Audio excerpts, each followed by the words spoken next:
Students of CBSE board class 10 and class 12 बच्चों कैसे हैं आप सब।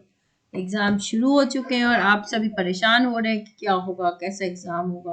तो बच्चों, आपकी परेशानी को खत्म करने के लिए ये वीडियो मैंने बनाया है ताकि आपको नए paper pattern, updated assessment scheme और जानकारी मिले कि किस तरीके से आप अच्छा स्कोर कर सकते हैं। तो ये जो सेशन है आपका 2022 टू 2023, जिसमें आपके एग्जाम्स 15 फरवरी से स्टार्ट हो चुके हैं।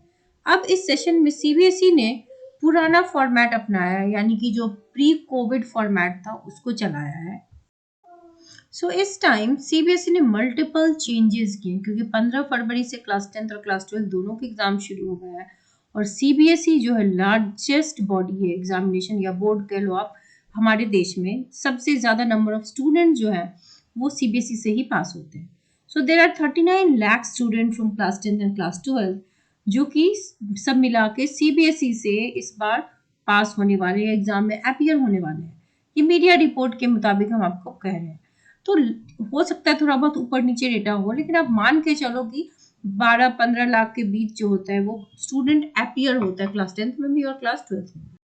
Now let us have a look at the changes जो इस बार एजुकेशन सिस्टम में या एग्जामिनेशन सिस्टम में सीबीएसई ने किया है। तो पहली बात तो ये कि सीबीएसई ने टर्म वाइज जो एग्जामिनेशन हुआ था लास्ट ईयर उसको ड्रॉप कर दिया है, क्योंकि इससे लास्ट ईयर भी बच्चे काफ़ी परेशान थे कि उनका क्या पासिंग परसेंटेज होगा, क्या वेटेज होगा दोनों टर्म्स का। स्टूडेंट्स बहुत ज़्यादा परेशान थे। सिंस अब कोविड का इम्पैक्ट उतना नहीं रहा तो सेशन आपकी नॉर्मल ही चली है लगभग। तो ये जो टर्म 1 टर्म 2 वाला जो था पैटर्न उसको ख़त्म कर दिया गया है। अब आते हैं सिलेबस रिडक्शन पे। So no reduction evaluation based on complete syllabus. इस बार ऑलमोस्ट पूरा ही का पूरा सिलेबस ही आ रहा है, क्योंकि हमने इस बार करिकुलम को डिवाइड नहीं किया है। राइट, ड्यूरिंग द पैंडेमिक आपको पता था सिलेबस को थोड़ा छोटा कर दिया गया था क्योंकि बच्चों को रेगुलर क्लासेस नहीं मिल पा रहे थे और बहुत सारे इश्यूज थे।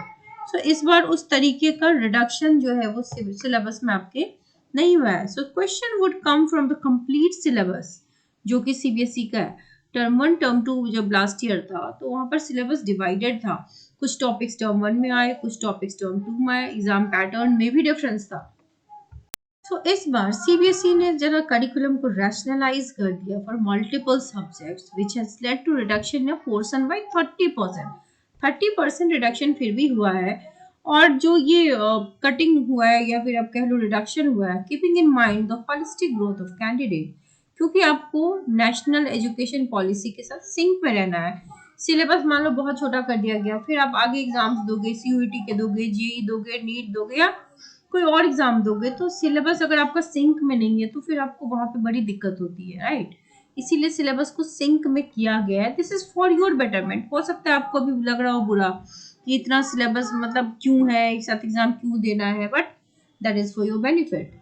So what is the new CBSE assessment scheme. अब बच्चे, आपको अगर आपकी असेसमेंट स्कीम की बात करनी है तो इवैल्यूएशन जो आपका होगा स्कीम, वो अब कॉम्पिटेंसी बेस्ड जो क्वेश्चंस होंगे वो इस बार ज़्यादा आने वाले हैं। सो क्लास 10th में 40%, क्लास 12th में 30%। कॉम्पिटेंसी बेस्ड क्वेश्चन पे इस बार जोर दिया गया है। Class 10th examinations would encompass 40% MCQ. MCQ इस बार ज़्यादा हो रहे हैं। 20% कॉम्पिटेंसी बेस्ड क्वेश्चंस और 40% डिस्क्रिप्टिव टाइप। उसी तरीके से क्लास 12th में भी 20% एमसीक्यू है, 30% कॉम्पिटेंसी बेस्ड और 50% है descriptive type of question. So the format जो है ना वो क्वेश्चन का थोड़ा सा चेंज कर दिया गया है। राइट, आप देख सकते हैं आपका क्वेश्चन पेपर 3 टुकड़ों में बटा हुआ, 3 पार्ट्स में डिवाइडेड है। एमसीक्यू, कॉम्पिटेंसी बेस्ड क्वेश्चंस और सब्जेक्टिव या डिस्क्रिप्टिव। सो क्लास 10th के लिए जैसा कि मैंने बताया 40% एमसीक्यू है, 20% कॉम्पिटेंसी बेस्ड है और 40% सब्जेक्टिव या डिस्क्रिप्टिव। और क्लास 12th के लिए 30% है आपका एमसीक्यू, 20% कॉम्पिटेंसी बेस्ड और 50% है सब्जेक्टिव। देखो, एमसीक्यू में स्कोर करना बहुत आसान होता है। अगर आपने एनसीईआरटी पढ़ रखा है तो आप बहुत अच्छा स्कोर कर सकते हैं। राइट, कॉम्पिटेंसी बेस्ड क्वेश्चंस में भी कॉम्प्रिहेंशन टाइप के क्वेश्चन होते हैं ना, वहाँ पर आप कंटेंट वहीं से डिराइव कर सकते हो। इसके अलावा सीबीएसई में क्या है ना कि अटेम्प्ट के नंबर इस बार मिल रहे हैं। ठीक है, आप अगर क्वेश्चन सर्टेन क्वेश्चन नहीं जानते हो बट स्टिल आपने अटेम्प्ट लिया है तो आपको उसके कुछ ना कुछ नंबर मिलेंगे। तो आप कोई क्वेश्चन खाली छोड़ के मत आना, अटेम्प्ट आपको लेना है। क्योंकि सपोज कोई बच्चा 3-4 नंबर से फेल हो रहा है, सीबीएसई उसको ग्रेस मार्क्स ग्रांट करती है, लेकिन उस ग्रेस मार्क्स को देने के लिए आपके पास कोई लूप होल होना चाहिए, यानी कि कुछ ना कुछ आप कहीं ना कहीं लिखोगे तब तो आपको मिलेगा नंबर। इसलिए अटेम्प्ट लेना बहुत ज़रूरी है। स्टेप मार्किंग भी होती है, अगर मान लो आपको कुछ स्टेप्स आते हैं और कुछ नहीं आते हैं, तो जितने स्टेप आप लिखोगे उतने नंबर आपको ज़रूर मिलेंगे।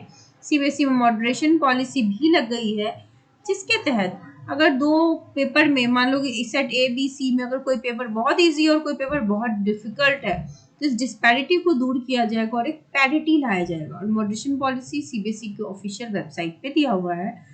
इससे भी बड़ी बात ये है बच्चों कि आप लोग कोविड के बाद का पहला सेशन हो जो नॉर्मल एग्जाम दे रहे हो, तो वैसे भी लीनियंट चेकिंग होनी है, सो आपको डरने का नहीं, सारे बच्चे बहुत अच्छे से पास होंगे। So I wish you all the very best and do subscribe the channel and share this video with friends. Bye bye.